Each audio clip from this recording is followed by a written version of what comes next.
My name is John Van Adrichem. I've been farming since I was 18 years old. That was back in Holland.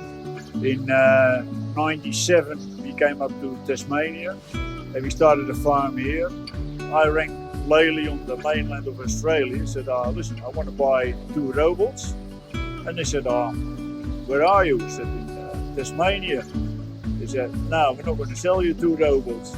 They said, well, you're the strangest salesman I ever heard of, you know. I'll ring you, you can sell me something and you don't want to.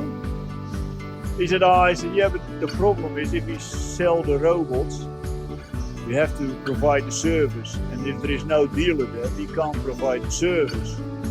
He said, well, I said, if I find you a dealer, I said, can we do business then?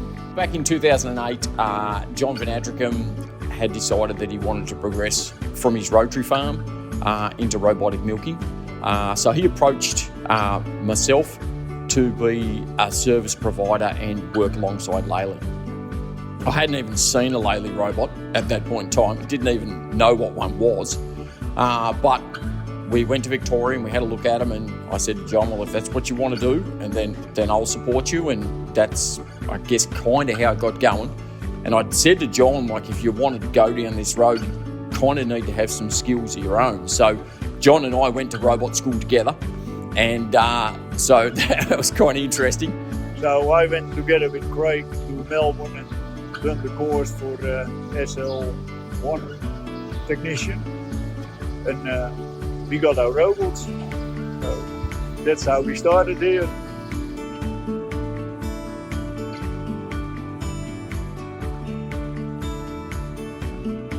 He saw me probably back in 2020 and said, look, we're in the process of transitioning the farm, but I really enjoy startups and I really enjoy helping farmers get going into robotic milking. Could I sort of work with you and we could do startups and stuff together? And so I said, well, that'd be great, because we really needed somebody with that particular skill set to help with startups. Like there's a lot to learn, there's a lot for the farmer to learn. Because I've been working with Craig from day one with robots, you know. A lot of time Craig rings, I've got a bit of a problem with this farm, you know, how you want to go about that. And, you know, Craig is the technical man and I'm more like the cow man. I got a bit of an idea how cows think and how they react and how they're working. So if you can put that together, you end up with a real good system. Because all these farmers, they're still a bit anxious about if it's actually going to work. And to actually show them within 4 or 5 days, you know, that it actually is working. You know, cows start walking by themselves, you know. That is really good to see that happening. This guy at Backpackers just getting batches of cows all the time. I said, listen, we're going to do this a bit different, you know. And then within 3 days, I had cows starting to walk themselves. He said, they're coming by themselves, you know, you just couldn't believe it. And it is really great to see things like that, yeah. I think I enjoy the most just the look on a farmer's face when he thinks, oh, look, they actually start walking, you know, they actually can see it happening. I think that's the most fun to have a look at it.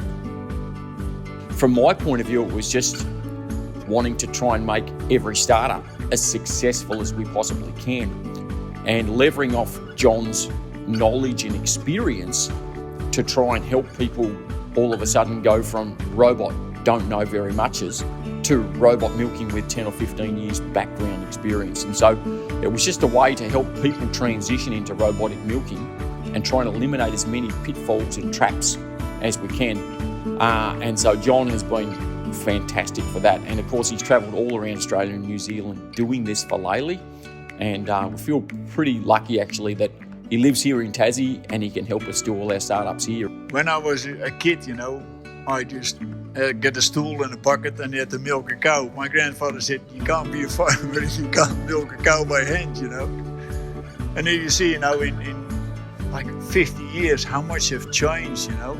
I mean, we had a tie-down stall with 25 cows when he started, and now we got free traffic, you know, with 500 cows. And you think, well, in the next 50 years, what else can they think of? I don't know. But someone might come up with an idea and they're going to change things again, you know. And I think you just have to just keep testing these things. And as soon as you stop changing things, I reckon you're going backwards.